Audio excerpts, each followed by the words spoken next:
Hong Kong's government has announced it will scrap its COVID-19 hotel quarantine policy for all arrivals.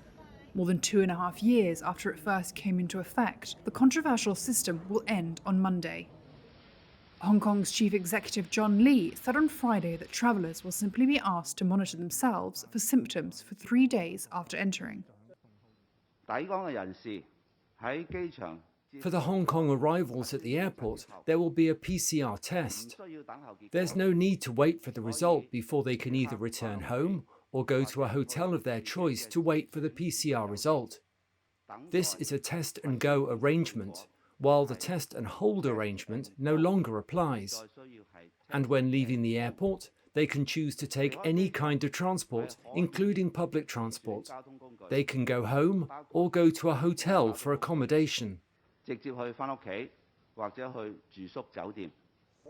He also added that pre-flight PCR tests will no longer be required for entry, replaced instead by a rapid antigen test.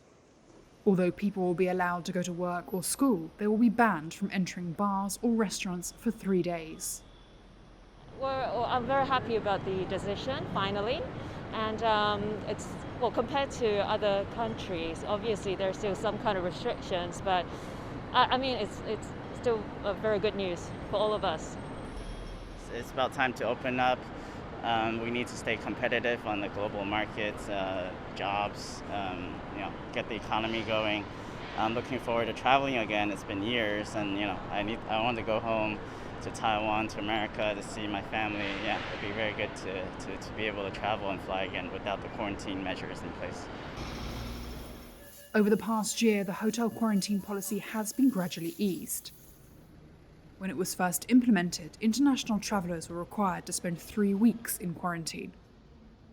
Aside from mainland China, the former British colony has been a global outlier in imposing hotel quarantine for international arrivals.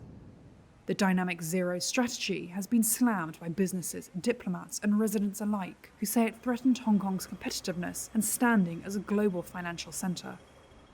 The rules have weighed heavily on the economy and helped fuel an exodus of both expats and local families, kick-started by Beijing's efforts to exert control and limit freedoms. According to government figures, some 113,000 people have left since mid-2021. Despite today's announcement, COVID rules remain in place. Hong Kong still bans groups of more than 4 people, and masks are mandatory for all, including children as young as 2.